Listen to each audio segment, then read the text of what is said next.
going back on It would be such a huge shock for Africans coming over. Finding that everything, the price, everything has been priced. Yes. So you can only get what you can get with what you have. Yeah. So if you don't meet, if you can't reach the price, Just leave it.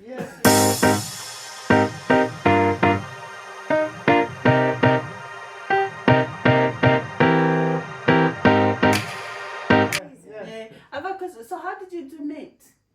Oh. We have been trying a lot of serious stuff. Let's go easy now. You want me to make coffee or tea?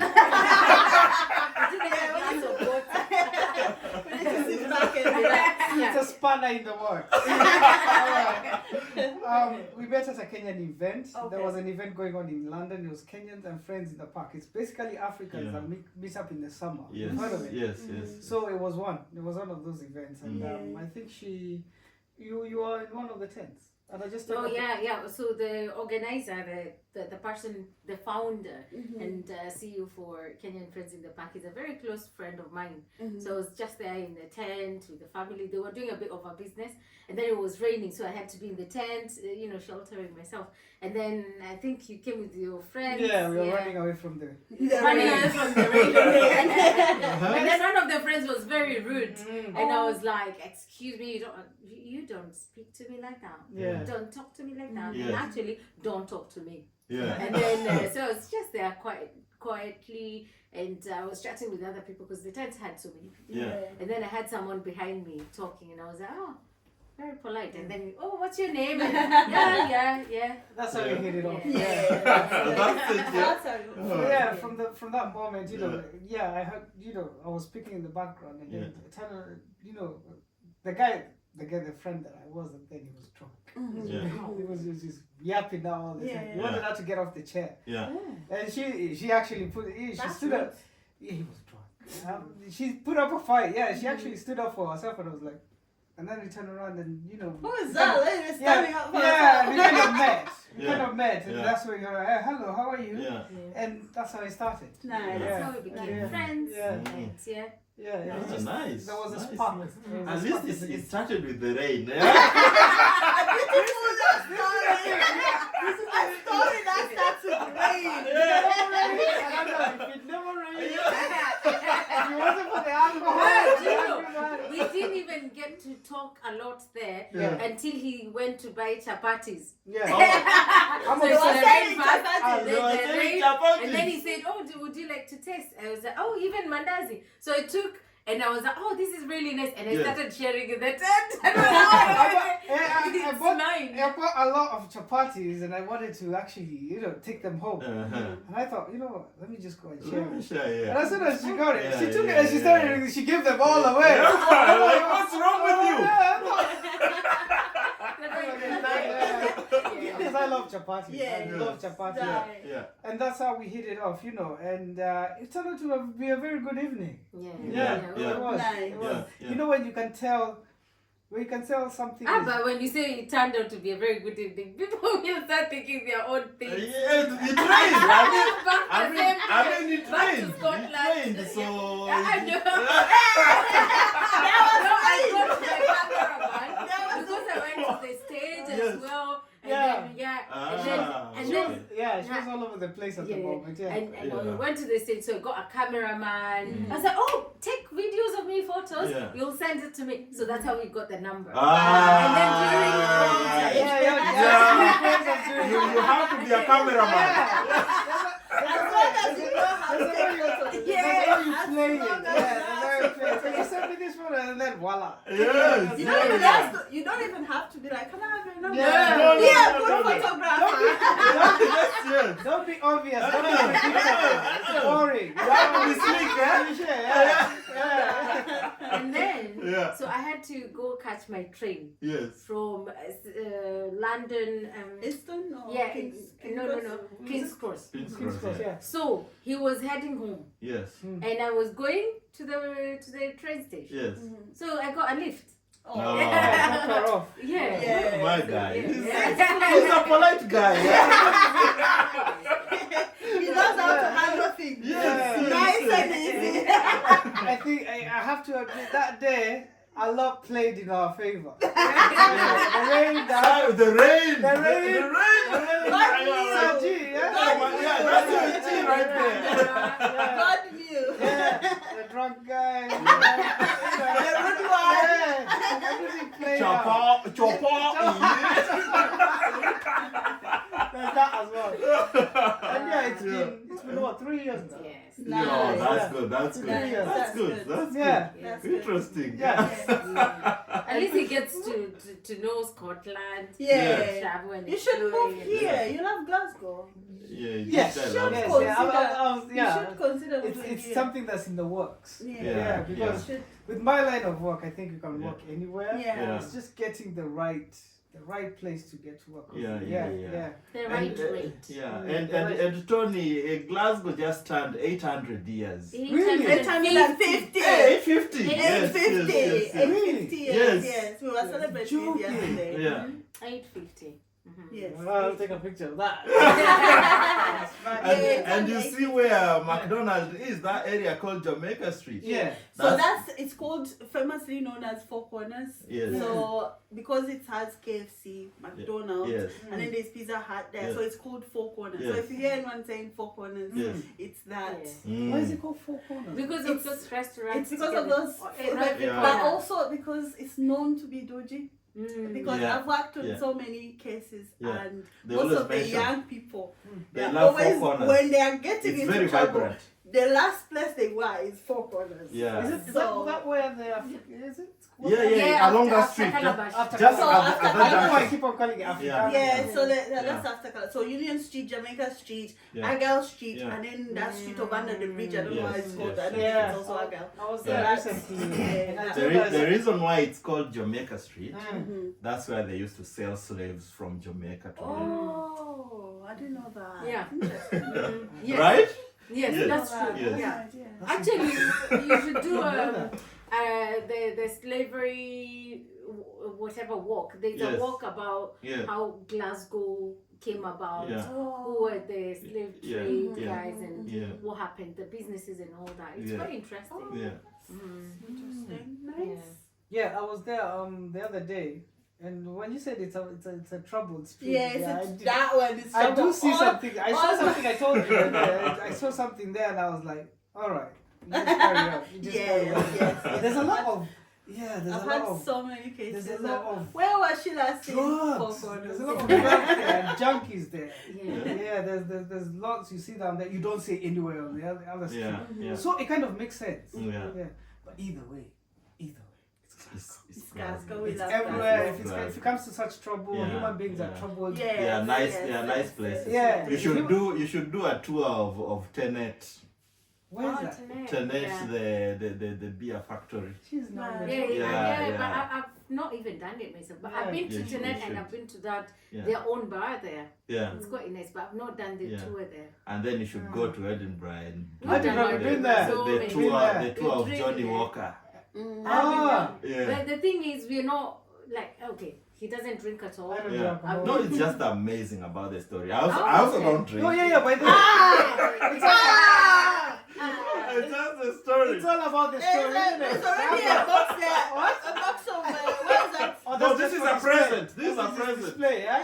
This is a Display. present. Well, they Christmas give present. you they give you a present because they know. Are they going to give me Yeah. red? No, red- but No, it's- drinking take is it. not bad. It's for, not bad. It's for the guests. Yeah. Yeah, Yeah. Jesus turned water into wine. It's something I just choose not to.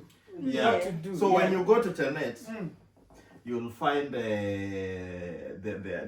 way they started the whole factory. Mm. First of all, the 7 years. factory started in 1645. Wow, do they?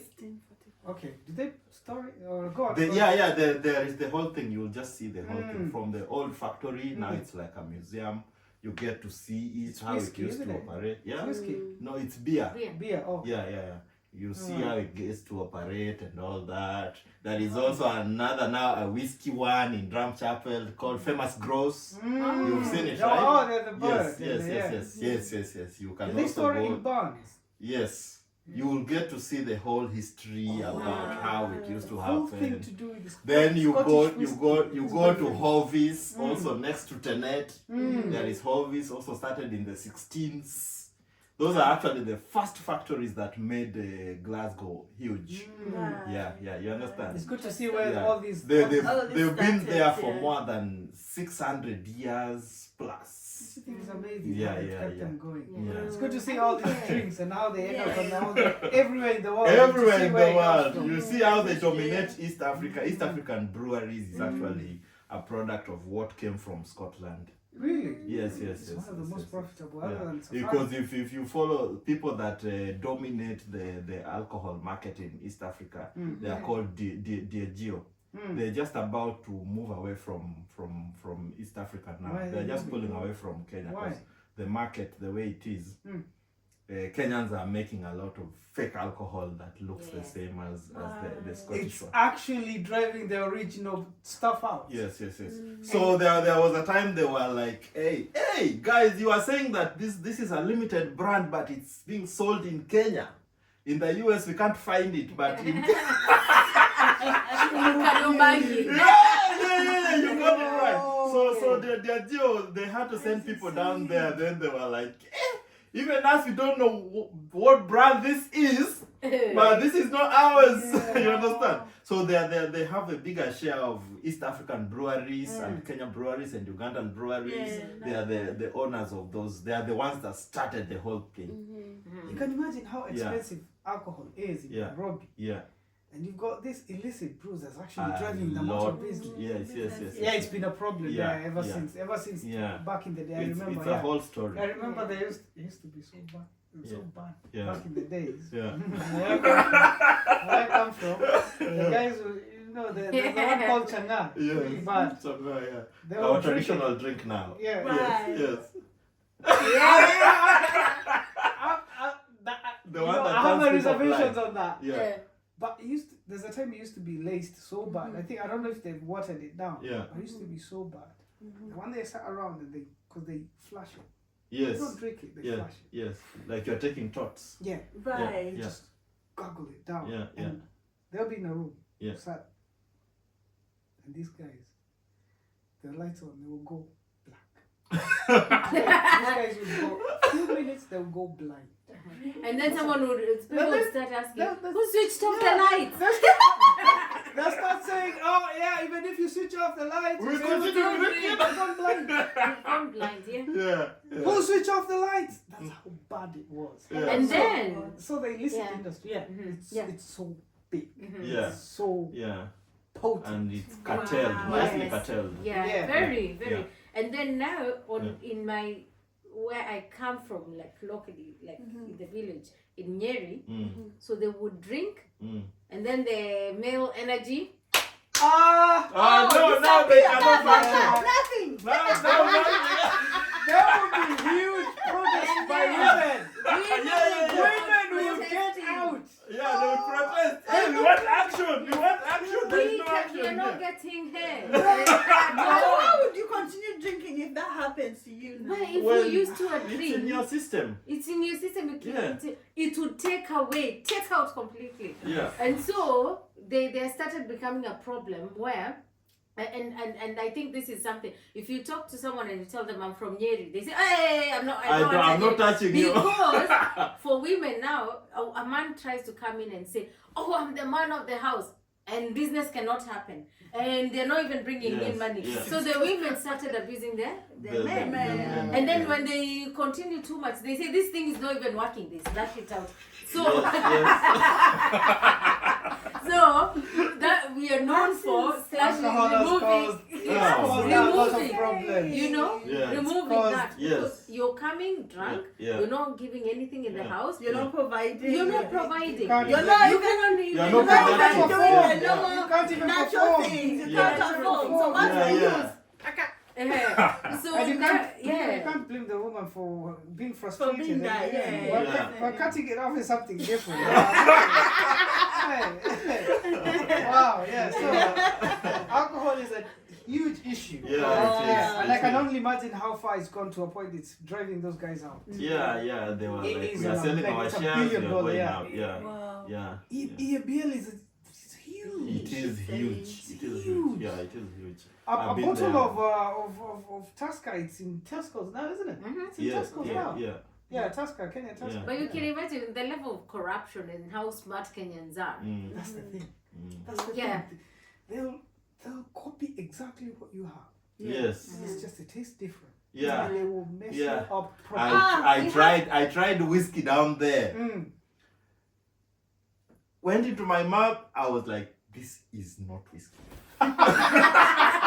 You're used to the fine Yeah, that's how it fine hits. whiskey. That's Yeah. how it hits. You're like, Yeah, I was like, no, I'm not having whiskey. No. I'll just have my Fanta Yeah. orange. and as a man, if you have that full control, that conviction, you're like, you stop, Mm. you stop. Mm. You can tell when it's not normal. Yeah. And that's what they are.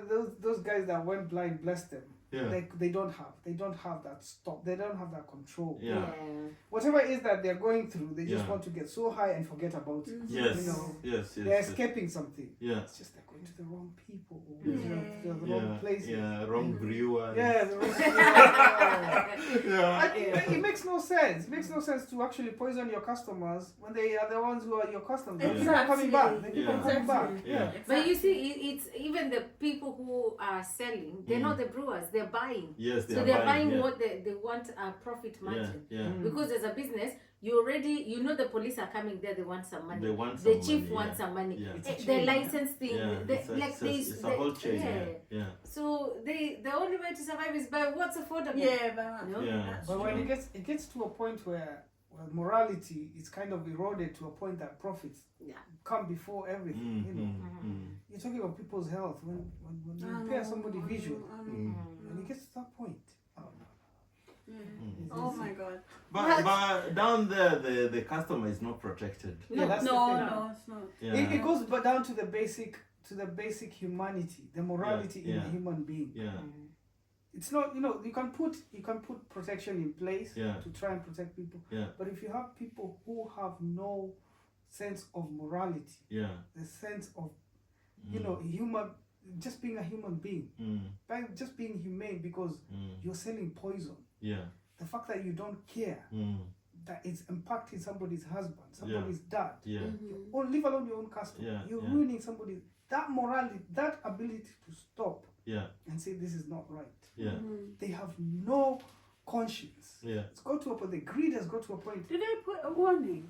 No. They don't It's put a something warning? that. Because You see that I glass? was just thinking about see how cigarettes they ruin your. No. Mm. I mean, No, but what they do They is put if it's not, They I put think they warning, do. but No, they people do. still go for I'll it. give you an No, analogy. they do. I give you an analogy, a very simple analogy. A huge industry, they're being overridden by dungeons, as in little dens. They're not even proper shacks. It's just a little tunnel along the road. Yeah. That drink, you see that glass of water there? That's what it looks like. It's clear. It's ethanol, 100%. Yeah. You can even light. When you light it, it can explode. Yeah. It can actually light up. That's how pure it is. Yeah. So when you talk of warnings, that doesn't exist. It gets from the jerry can and it's dagger from somewhere it came. I don't To know the where it cup. came from. All they want is the drink. So there's nothing to do with protection because this shaft, the little dents, they keep on moving because they're illegal. So when you talk of, it's not regulated. It doesn't exist. The regulation cannot exist. There's no way you can trace these people. But to This us, is surprisingly, this that is drink is what we use as tradition. When somebody is getting married, you have to drink it. When somebody's paying dowry, I think you have the to drink This it. is what, this is what I was saying. It goes down to the morality. Yeah. Because the drink that you're talking about, there's a way it's prepared properly. That's what I was going The to It amount say. takes of alcohol, time. it will never get to a level that will be harmful to Yeah. somebody's eye. It's prepared properly. I was going to say, because we have literally the same drink as well. But I don't think I've ever had It goes down. of such an then- issue. It goes down to the people that are making it. They Right. don't Because, care. They concoct things. They don't care what will happen to the person who's drinking. Yeah. It's down to the very basic component of being a human being, caring for another human being. I It's don't a understand that, but also it's a person's responsibility, the person who is taking. What are you taking? Yeah, there's that. No, I understand. Yeah. I definitely understand. People just care about profits. They don't care about humanity. How about you, an individual who is buying? Rachel, Why you might even know? Look at it this way. To be fair, An addict. Let's see. An addict will want something that is top notch so that they get high faster. Yes, I understand. You understand? Mm-hmm. And that drink gives him that Instant. That's what he wants. let me just break down what she said. There's a level of responsibility. Yeah, you that also have responsibility. Because at the end of the day, I was giving her a long time. Yeah. If I have a store, and I'm selling poisoned apples, and I Mm-hmm. display it, it's poisoned apples. You come over, you buy, you eat and you get sick, and you die. Who's responsible? It is the person that's selling it first. No, but the person that Why are you selling to me? Poisoned apples. Cigarettes, they are harmful. They are harmful to your health, but still people are dying go of and buy cancer packs. I usually see people And the Even government taxes those things that are harmful to your health. But is It taxing is not saving life. Yes, No. it is not the person who is producing them. It's not their responsibility. It is your responsibility that you go. Like I was asking my white friends that smoke. Yes. Like I used to work like in this supported living, and this girl used to put her cigarettes there. And each time I passed, there was this picture of a rotten lung. Yeah, and you each time even I ugly passed, to I'm watch. like, God. It's I'm not like, even good to watch. I'm like, what? You're going for smoke. But don't you think your lung is gonna come like this? I was like, I know that. I buy them knowing, but there's a level. they know. But again, like I want to say, like if you work with people with addiction, they don't have that much control. Yeah, because that's what I'm once they get the kick, they're like, I'll never do this again. Yes. When they have that urge. Yes. I definitely understand, Yeah. but everybody should hold responsibility for their own actions. Yeah. I understand the person who is kind of like producing or creating such like dangerous substances. Yes, he's accountable for it. But also the person that goes and buys them knowing that this is it's not good for me. But again, unless there's help, and that's what we've seen, like the Kenyan government coming in the community to say, you know what, we are gonna look for those people brewing wrongly, and we will charge people, we will arrest people. But again, that doesn't help that person. The person it helps, But in this country, there's a lot of help. If you're doing drugs, you have to you have a lot of help. That's one thing the UK really has. It's very firm on that. very a lot of help. More to what you were saying about the smoking. That's why where it says not suitable for under the age of 18. The law states so long as you're under the age of 18, you're capable and you're grown enough to make the decision to smoke thing that's killing you. So when you get that cancer and die, you cannot sue the smoking company. Because you knew from the word go that thing is killing you. So when you die, there's nobody to blame other than. So that's how it goes. When it comes to the illicit brews, there's so much going on. There's those who are making it, there's those who are taking it, there's those who are chasing the world. It's a vicious cycle. It's a vicious cycle. And that's why companies don't stand a chance. Because it's a vicious cycle. It's hard to pin who's bringing it in. It's hard to talk to the government to try and regulate it. And these things, they keep on moving. It's a mess. It's a huge. That's why the companies are falling short. And also having run a club, I've run a pub, a club that's like a family kind of business for my great. My granddad used to do like African brew, like the one that used to even treat like herbal drinks and all The that. proper one. Yes, and he used to supply. And then my dad and the brothers were into pubs, motels, and all that. I also got into the business. Do you know? You will pay for all the licenses. You'll have all the certification, but they will still the authorities, whether it's the police, it's the chief, they don't even have any relation to the business operation kind of thing. But they will still come and they will want something from you. So you're paying so much, even if you're doing the right thing, and then you have to compensate. So you pay off the pocket and it's off, like it's not something you can declare that I paid this, so remove it from my tax. No. So you have to find where will my money come from. And if it's like Tusker you're selling, Tusker has its standard price. So it's either you increase it a bit, get in trouble, or you look at someone else is selling Tusker at a smaller price. You don't know where it's produced, you buy it. You put it behind the proper Tusker. So the normal Tusker is here at the front. Behind it, there's all the other not the very... fake ones. The cheaper ones. Grade 2. That's how they call it. That's what they're talking about. You know? So when the people coming to inspect come in, they come, they check, they see it's there. But in your store, you've got grade 2. But grade 1 is only for display. You know? So it's... People have to survive. Somehow. It goes back to the government. It forces people to be able to find their ways of surviving. And the government knows that, because we used to have like an association for all clubs, bars around, and we would complain about these things, and the government knows. But if they would come and say, listen, we don't want you people coming to overcharge or charge anything extra out of this, then we would be able to do clean business. But it's a whole cartel from the top, you know, from the ministry. Everybody all the way has down. to eat. It's the African way. The undocumented way. Undocumented. Bonus. Here's the thing. Bonus. Here's the thing. And that's what Kibaki did. If money was stolen, somehow it would trickle all the way down to the person down there. I don't know if people realize that. That's the African way. So when they make the product, if it's selling, everybody has to benefit. Even the chief has to benefit. It's the African way.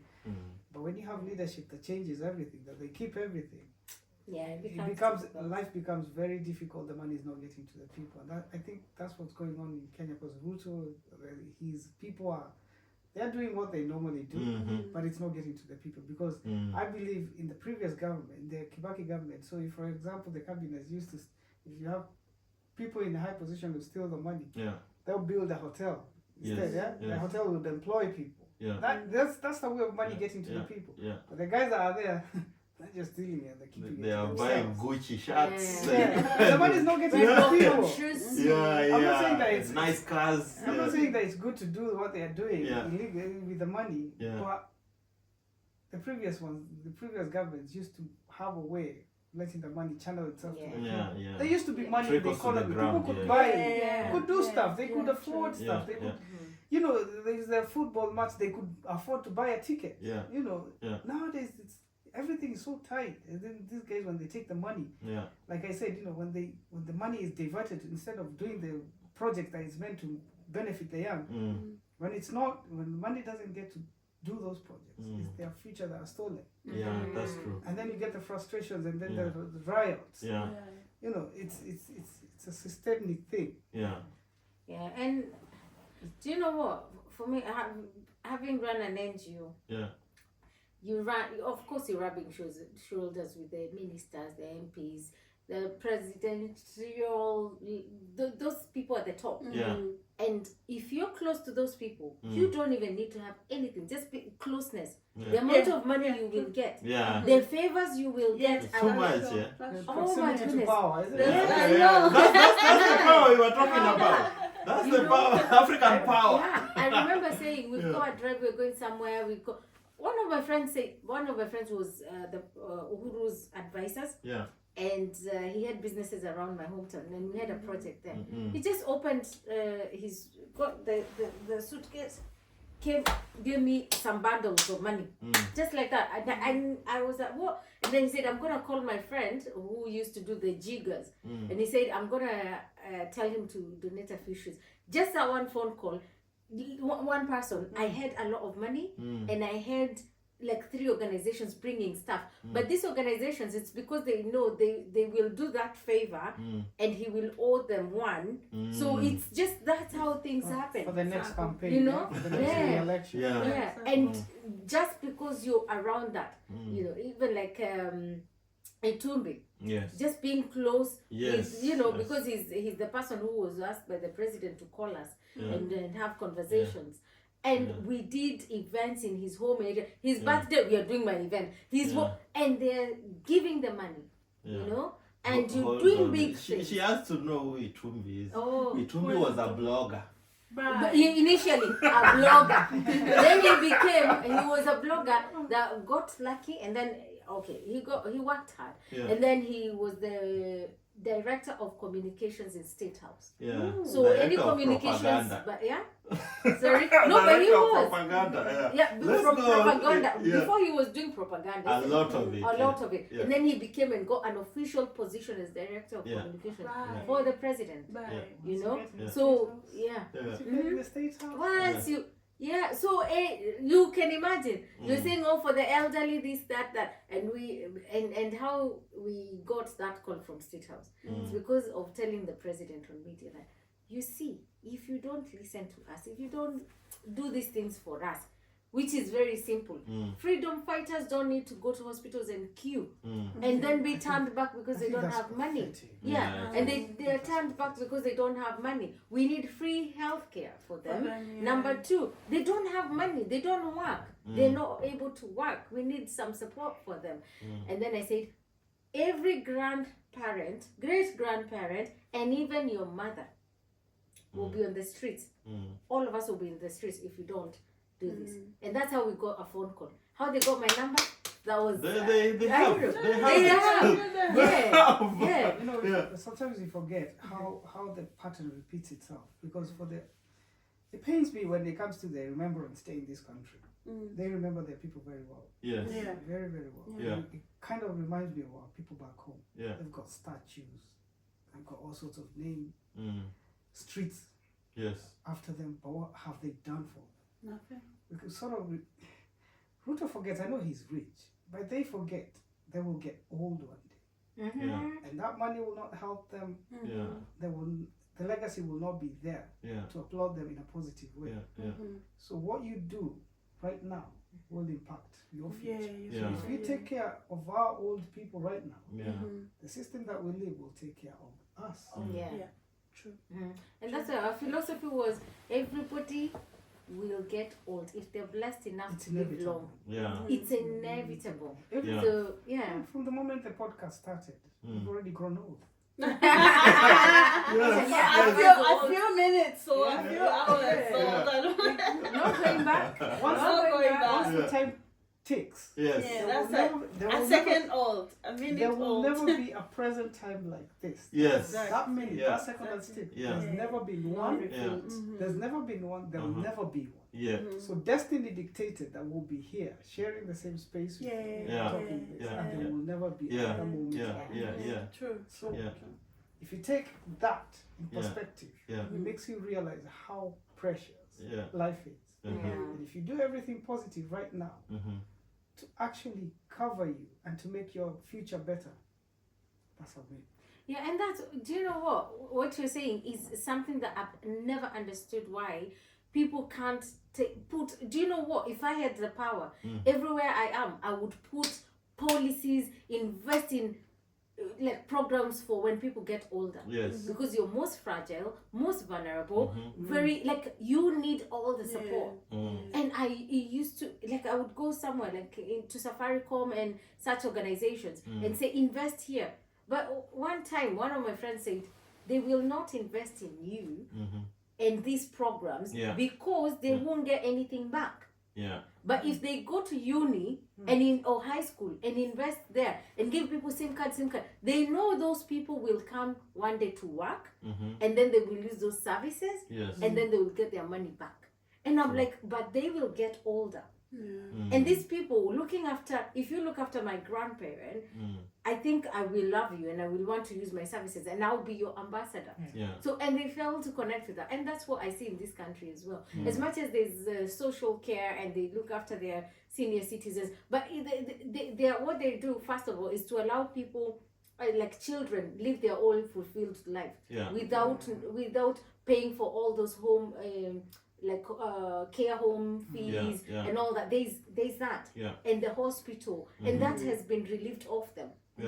But again, people living a fulfilled life when they get to those ages. No, not unless they have money to go golfing, or they have money to have someone to take your family member who probably has dementia or Alzheimer's outside, but they don't live a fulfilled life in most cases. You know, so I just wish we can just look at it and invest in the futures, in old age, programs for that. Because it's inevitable. I can talk about that. Hello. She's gone deep. Even her face changed. We did another episode. On another episode. To dive in deep into that. She's very passionate about it. Yes, we can sit down and talk about all that. Because she's been there, she's done it. And you know what? It's inevitable. Yes. True, it's inevitable. Yeah, it's that's inevitable. With the food that we are eating, the lives that we are leading, the pollution that we are dealing with, you're 3, 4, 20, 15 years away from an old age. From, you never. Life is just thinking social, about it. It's just covering yourself, insuring yourself. Because when you insure yourself now, you live better. You might not even make it, but the children will live better. It's about keeping keeping humanity. True. Keeping humanity now. I don't understand the whole whole system thing.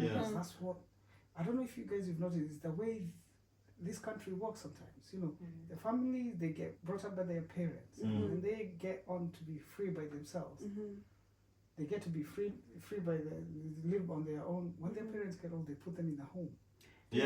It's because it's and the they system. It's kind of like the system. But we are getting there as well, isn't it? Living our grandparents in the village. Alone. But sometimes I prefer when they're in care homes because of companionship, company.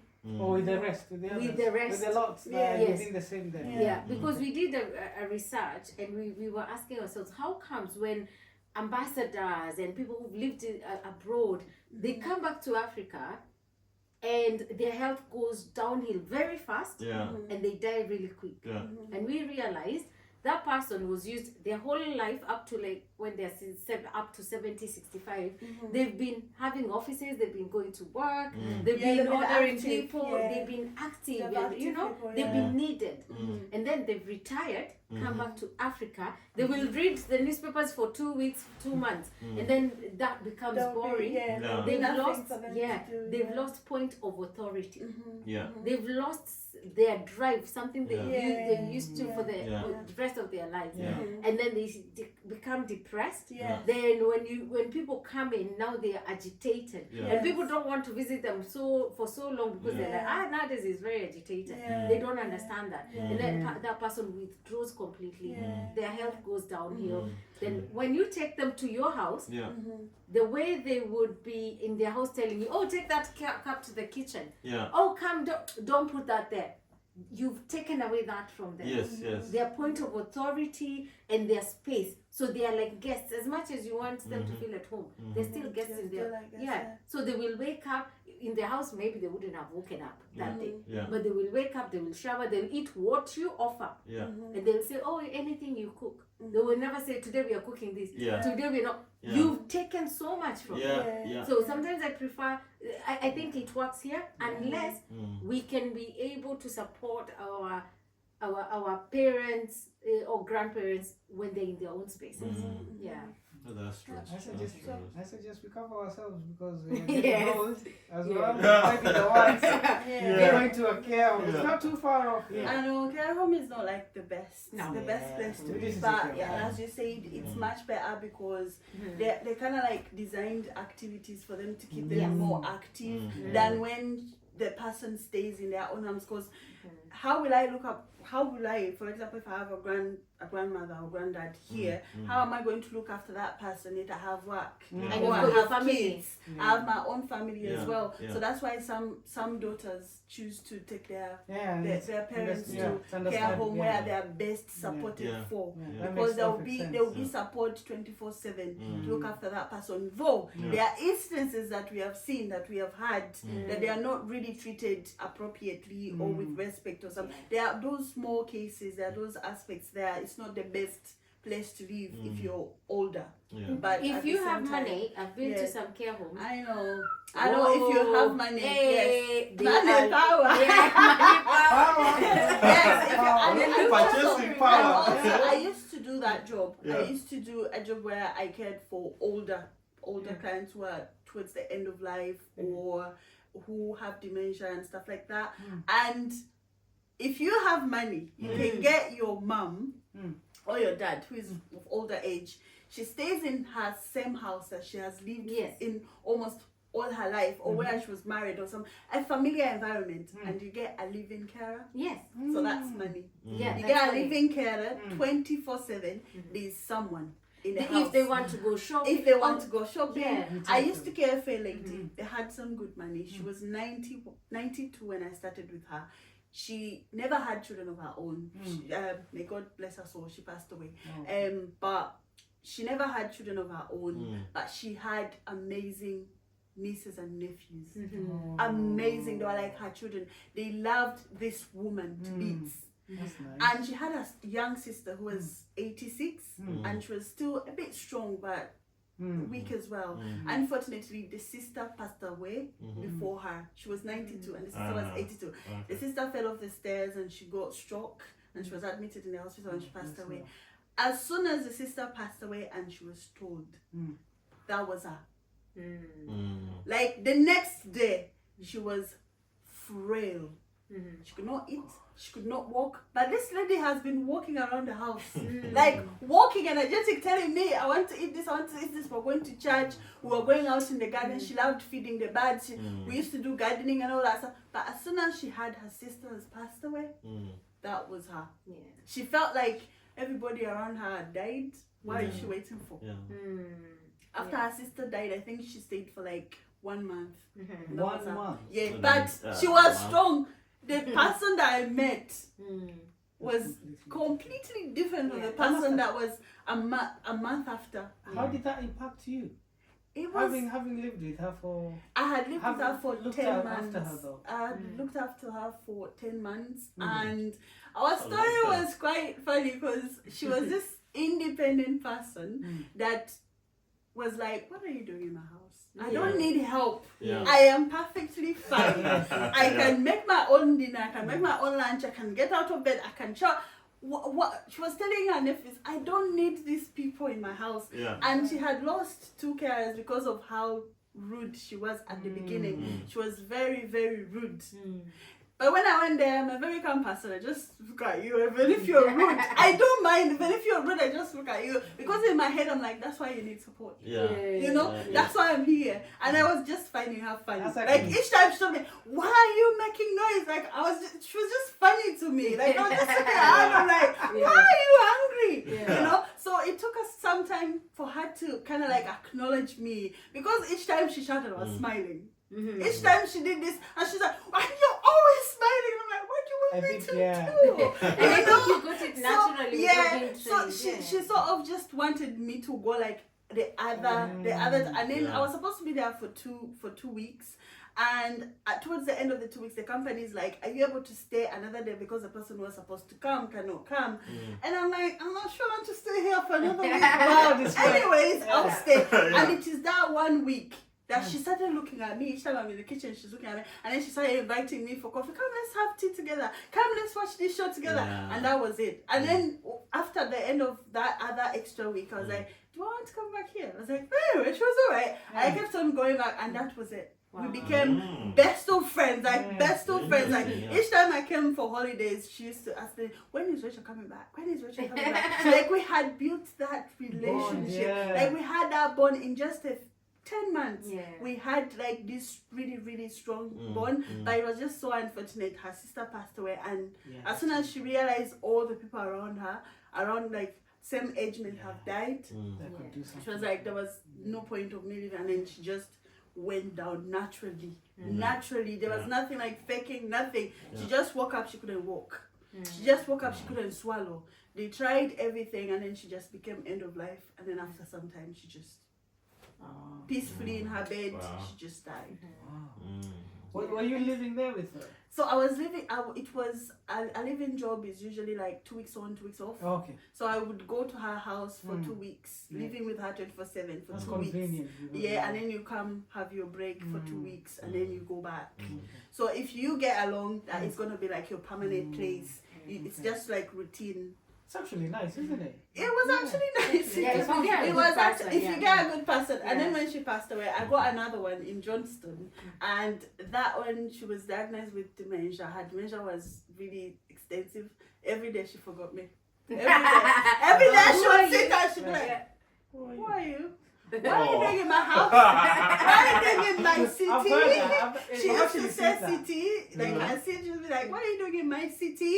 And then you explain, and then be like, and then she closes her eyes, wakes up again, and she's like, "Who are you? Are you not taking a train home or a bus home?" I'm like, "Oh, I'm waiting for my train." "Oh, you're waiting for a train? Okay. So did you see my daughter today?" And then you just have to chat and all that stuff. And then you go to your bedroom, you come back, she remembers you. "Oh, Rachel, hi." Wow. But that she was also fun, and both of my clients, they had really good supportive families. At the first one, they had some money. They had some money, So tip you that as was well? No, not quite. no, you don't take It's actually tips. not even allowed. Well, if you're given, Yeah. No, you're not. No. It's given. not.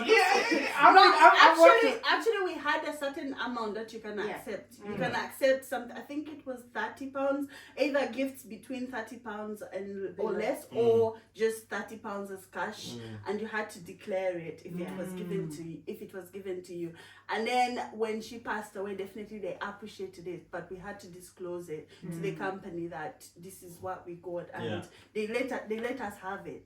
Some companies take to the charity. They let us have it because this client had passed away, so it was kind of like an appreciation token, and the fact that we had disclosed it out to the company, so it was perfectly fine. It's only if the families offer you a tip, you know. You have to do it the right way. You have to do it the right way. Let me tell you, when you take care of such a person, for a family, there are those who are really appreciated. Yes, that's because it can be overwhelming for them. Yeah. And for you to come through in their last days of their most loved person, there are people who actually are generous. And they'd like to give you that family was really generous. They gave us a good. They'd like to give you back. But definitely that's just how some people are. Because I think I've been fortunate enough to meet some people who are like that. Yes. You give them a good service and they're like, they and like you said, all the time you have to declare. You have to declare. Yeah, that is the law. You have, but we had to kind of like declare it because we're still working with the company and we didn't want to lose our jobs in that aspect. And it was the right thing to do because that's the law. It is in your contract. So I bet that opened it made you understand people from, with old people with so sort of perspective. So definitely my kind of like of work has definitely been around social care, support work and stuff. So when I started, it was with people with learning disabilities. So I've supported people with learning disabilities. Those are like adults with learning disability from the age of like 18 to like 30. There are a lot of them around. Quite a lot. So that is like supported living. And then I went into that one, which is live-in, supporting older adults with long-term conditions like cancer, dementia, end of life, like all those long-term conditions. And then that's when I went to university. And then while I was at university, I was supporting young people, like homeless young people or young people who are living care. And that is like supported living as well, like residential services as well. And then when I finished uni, then that's when I went into social work.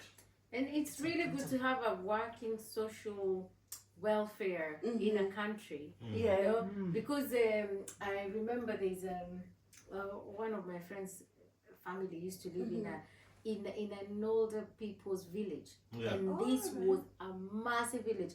You can take like the whole of Silver, but around where I live, like that whole area, like it's a whole village, even with a shopping center, with the bus that comes in there, and all of it is for people older people. And some of them have their own flats. Others have like living supported living. Supported living. And depending on the amount of money you have, they can have their own flat.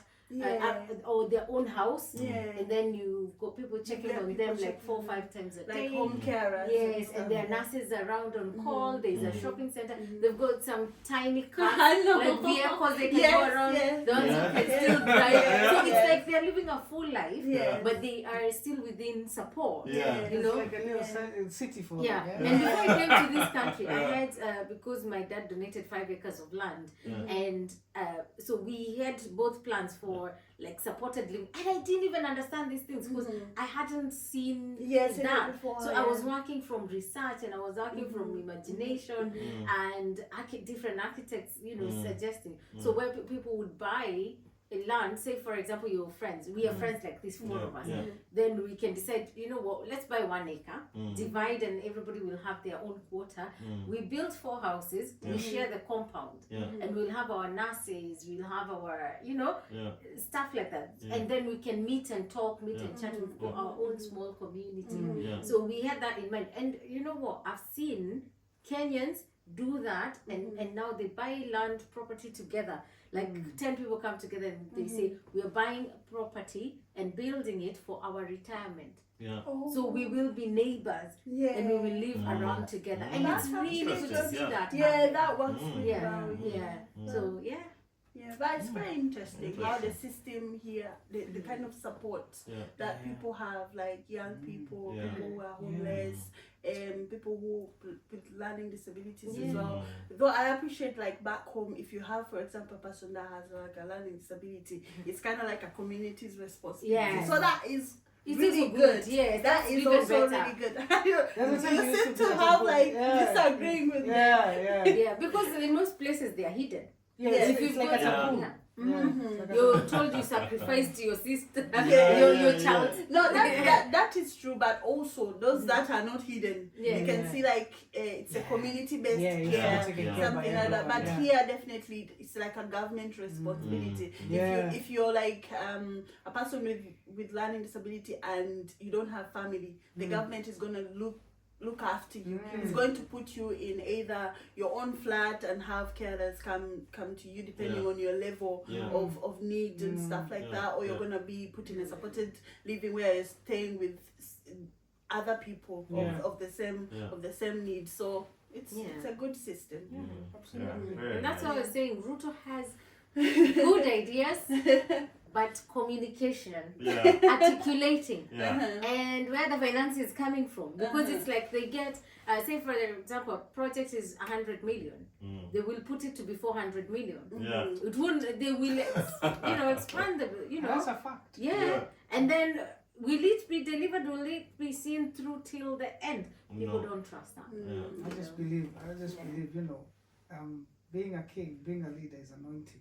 Not everybody can be a president. Just because you're vying for it doesn't make you. It's just how it is. That's just how it is. Interesting. We have had a good conversation. Wow. Nice way to end it. That has gone more than I expected. This has been so good. Like, this has been good. What we haven't we touched on? Oh, we talked about everything. We've gone to Nigeria, we've gone to Uganda, we've gone to Kenya, we've gone to the Buckingham Palace. This has been so much insightful, like very, very amazing conversation. I appreciate. Thank you so much for coming to have this conversation and sharing your knowledge with us. It's been amazing. I'm sure our viewers are gonna enjoy this episode. I am sure they're gonna love this episode, and they're gonna be requesting for you guys to come back. On a positive note, and Duncan is gonna be here. It's part of the Glaspod community now. From now on.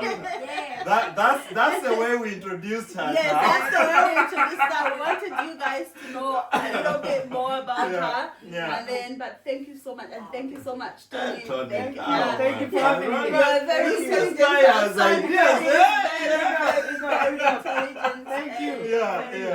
That's good. Thank you so much. You have your good information. So thank you so much for joining us. And thank you. We are still praying for George's hands.